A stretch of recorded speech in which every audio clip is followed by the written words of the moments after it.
इस वीडियो को आपको बहुत ही ध्यानपूर्वक देखना और समझना होगा। इस कहानी की हर एक सीख को अपने जीवन में उतारना होगा, तभी इस वीडियो का मकसद पूरा हो सकेगा। क्योंकि इस कहानी में कुछ ऐसे रहस्य हैं, कुछ ऐसी बातें हैं जिसे जानने के बाद आपको यह एहसास होगा कि आपका सबसे बड़ा धन क्या है। आपका सबसे बड़ा ऐश्वर्य हमारा स्वास्थ्य ही है। तो चलिए वीडियो को शुरू करते हैं। दोस्तों, इस दुनिया में ताकतवर को ही नियति की यहां जगह मिलती है, कमजोरों की यहां कोई जगह नहीं। ये बात आपने सुनी ही होगी और इस बात से आप भली भांति परिचित भी होंगे, इस बात में कोई शक नहीं की। पुराने जमाने में जो लोग हुआ करते थे वह आज के जमाने के इंसानों से कहीं ज्यादा ताकतवर थे। और ऐसा इसलिए है क्योंकि वे लोग जिंदा रहने के लिए खाना खाते थे और आजकल के लोग सिर्फ जीभ के स्वाद के लिए खाना खाते।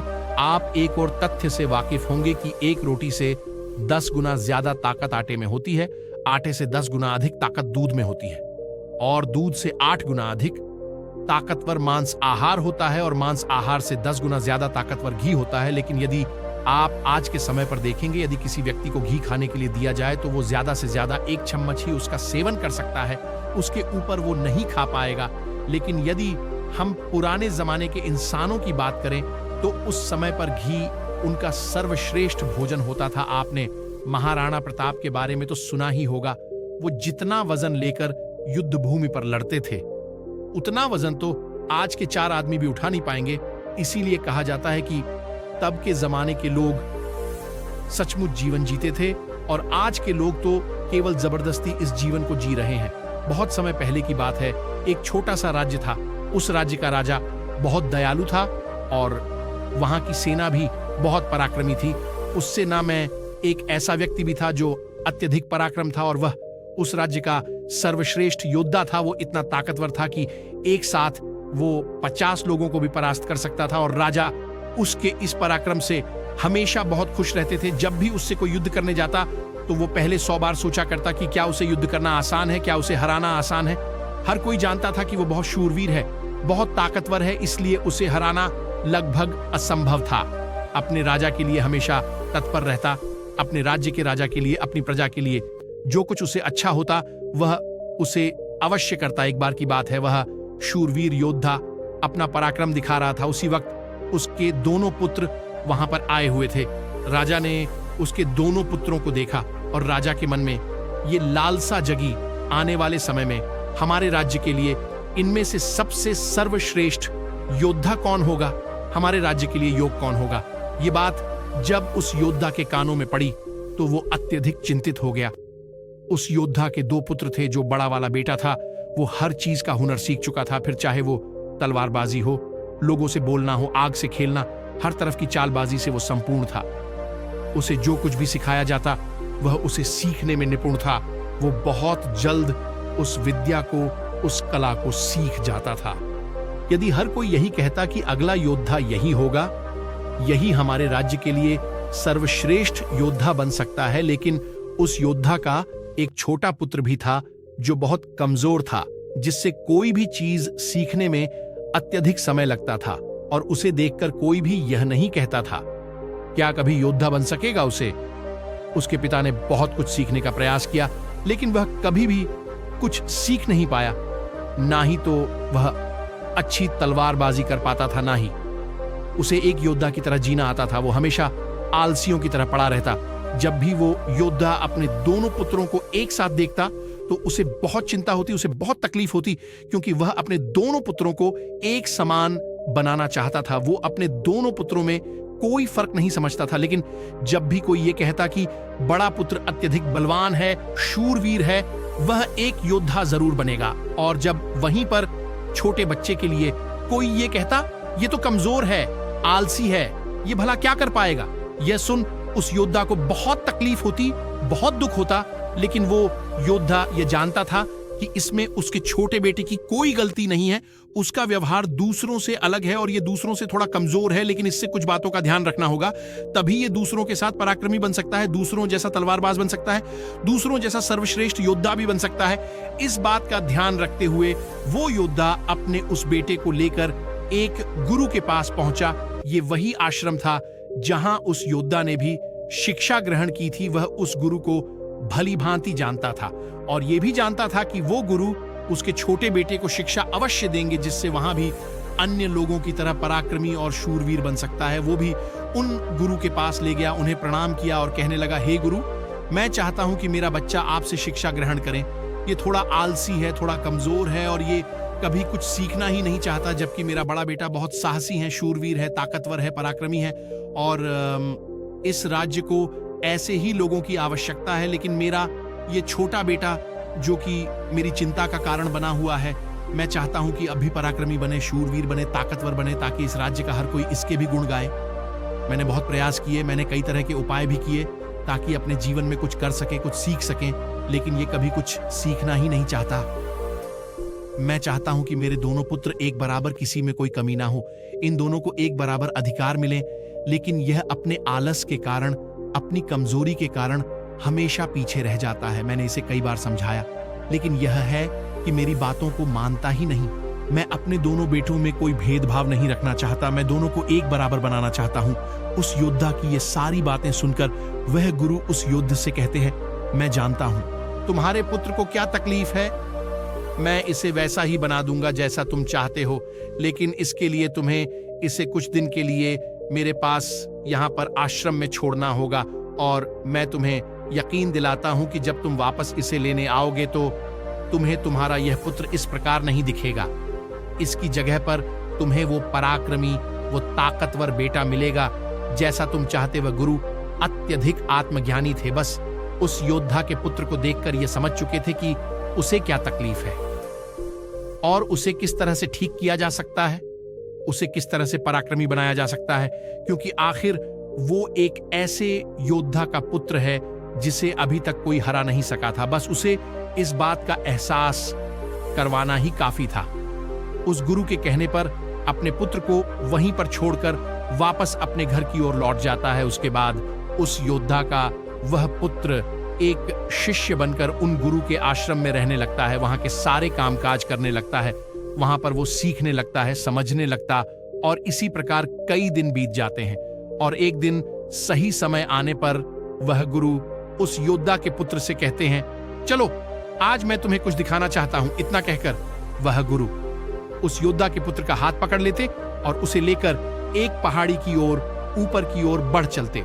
उस पहाड़ी के ऊपरी छोर पर ले जाकर वह गुरु उस पुत्र से कहते हैं, आज मैं तुम्हें कुछ सिखाने वाला हूं पुत्र, तुम्हें ध्यान से सीखना होगा, क्योंकि यदि तुमने आज ये बात नहीं सीखी तो तुम अपने जीवन भर कुछ नहीं कर पाओगे, कुछ नहीं सीख पाओगे और हमेशा लोग तुम्हें कमजोर और असहाय समझेंगे और उसी दृष्टि से तुम्हें देखा जाएगा। धीरे धीरे कई दिन बीत चुके थे और अब तुम्हारे घर जाने का वक्त भी करीब आ चुका है, इसलिए आज मैं तुम्हें यहाँ पर लेकर आया हूं ताकि मैं तुम्हें सिखा सकूं, ये समझा सकूं कि तुम इस धरती पर क्यों आए, तुम्हारे आने का क्या कारण है। इतना कहकर वो गुरु उस पुत्र को ऊपर की ओर इशारा करते हुए कहते हैं, ऊपर ध्यान से देखो उस चील को। उस चील ने अपने पंजों में अपना नवजात शिशु रखा हुआ है। वह चील ऊपर की ओर बढ़ती चली जा रही थी, इतनी ऊंची जाती कि बादलों को चीरकर ऊपर बढ़ती ही चली जाती और वहां पर जाकर वो अपने बच्चे को छोड़ दे। यदि वो छोटा सा बच्चा डर गया, उसे यह समझ नहीं आ रहा था क्या आखिर उस चील ने अपने ही बच्चे को इस तरह से नीचे क्यों फेंक दिया। गुरु और शिष्य दोनों इस दृश्य को बड़े ही ध्यानपूर्वक देख रहे थे। जैसे ही उस चील ने अपने उस बच्चे को नीचे की ओर छोड़ा, वो बच्चा तेजी से एक पत्थर की भांति नीचे की ओर गिरता चला जा रहा था और वह जब तेजी से नीचे आने लगा तो उसने कई बार कोशिश की, कई बार प्रयास किए कि वो अपने पंखों को खोल सके, फड़फड़ा सके, जिससे वह हवा की उस रुख का फायदा ले सके, वह भी उड़ सके। लेकिन उसके कई अथक प्रयास के बाद भी उसके पंख नहीं खुल पा रहे थे और वह एक पत्थर की भांति तेजी से नीचे गिरता चला जा रहा था। जैसे जैसे वो नीचे गिरता जा रहा था, उसकी मां भी ठीक उसके पीछे ही थी। उसने ऊपर से अपने पंजे में फिर एक बार अपने उस बच्चे को पकड़ लिया, एक बार फिर वो चील अपने उस बच्चे को लेकर आकाश में ऊपर ऊंचाई की तरफ बढ़ती चली जाती है और फिर से वो ऊंचाई पर जाकर अपने बच्चे को ठीक उसी प्रकार छोड़ देती है। यह देख उस बच्चे को कुछ समझ नहीं आ रहा था कि आखिरी चील अपने बच्चे के साथ ऐसा क्यों कर रही है। यदि उसके बच्चे को कुछ हो गया तो फिर क्या होगा। चील लगातार इसी प्रक्रिया को दोहरा रही थी गुरु, अपने उस शिष्य का हाथ पकड़ते हुए बस पेड़ की ओर आगे बढ़े जहां पर वह चील रहा करती थी, और उस जगह को दिखाते हुए वह गुरु उस पुत्र से कहते हैं कि इस जगह को ध्यान से देख लो, ठीक इसी जगह पर वह चील और उसका बच्चा इस पेड़ पर रहते हैं। तुमने एक बात और गौर की, इस पेड़ पर तुम्हें अनेकों फूल देखने को मिल रहे होंगे, लेकिन जहां पर ये चील और इसका बच्चा रहता है वहां पर तुम्हें एक भी फूल नजर नहीं आएंगे, क्योंकि फूल बड़े ही कोमल होते। और वह चील चाहती तो इन फूलों को अपने साथ जहां पर रहती है उसे रख सकती थी, लेकिन वह जानती है कि फूलों में रहकर उसका बच्चा एक पक्षी बनेगा, लेकिन जब वह कांटों वाले घोंसले में रहेगा तभी एक चील बन पाएगा। और एक चील के बच्चे को हर तरह की यातनाएं बचपन से ही सहनी पड़ती हैं ताकि वह अन्य पक्षियों की तरह कोमल ना बने, क्योंकि वह एक चील का पुत्र है और उसे चील की तरह अपना जीवन व्यतीत करना है। यदि वो बाकी पक्षियों की तरह बनेगा तो उसमें चील वाले वो स्वभाव नहीं होंगे और ना ही उसे कोई चील का पुत्र कह सकेगा। ठीक इसी प्रकार तुम भी एक शूरवीर योद्धा के पुत्र हो। यदि तुम चाहो तो अन्य लोगों की तरह अपना जीवन व्यतीत कर सकते हो, तुम फूलों का आनंद ले सकते हो, लेकिन तुम एक योद्धा के पुत्र हो, इसलिए तुम्हें भी कांटों की राहों पर चलना ही होगा। इन कांटों की राह पर चलकर ही तुम अपने आप को मजबूत बना पाओगे, अपने आप को शूरवीर और पराक्रमी बना सकोगे। ठीक वैसा ही ये चील भी कर रही है, वह भी अपने पुत्र को पराक्रमी और शूरवीर बना रही है। वो अपने बच्चे को उड़ान भरना सिखा रही है। वह बार बार जाकर अपने बच्चे को इसीलिए नीचे पटक रही है ताकि उसका बच्चा खुद ब खुद उड़ान भरना सीख ले। जब भी चील किसी को जन्म देती है तो हर बार उसे वही सिखाना चाहती है जो उसने सीखा है। वह एक चील होने का उसे एहसास कराना चाहती है, किंतु यदि वही पुत्र किसी और पक्षी के घर पर जन्म लेता तो उसे इस तरह की यातनाएं ना सहनी पड़ती, उसे इस तरह से किसी भी क्रिया से ना गुजरना पड़ता।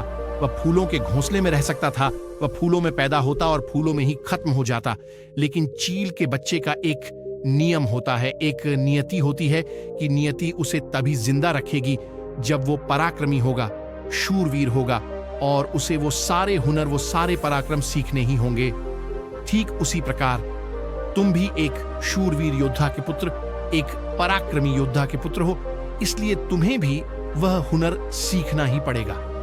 अन्यथा अन्य पक्षियों की तरह तुम भी अपने जीवन में कुछ नहीं कर पाओगे। तुम भी एक दिन फूलों में जीकर फूलों में ही मर जाओगे। ये सब देखकर वो पुत्र उन गुरु के चरणों में गिर पड़ा, उन्हें प्रणाम की और कहने लगा, हे गुरुदेव, मुझे अपनी गलती का एहसास हो चुका है। मुझे यह पता चल चुका है कि मैं एक शूरवीर योद्धा का पुत्र हूं और मुझे अपना जीवन इसी तरह से जीना है। मुझे इस हुनर को सीखना ही होगा।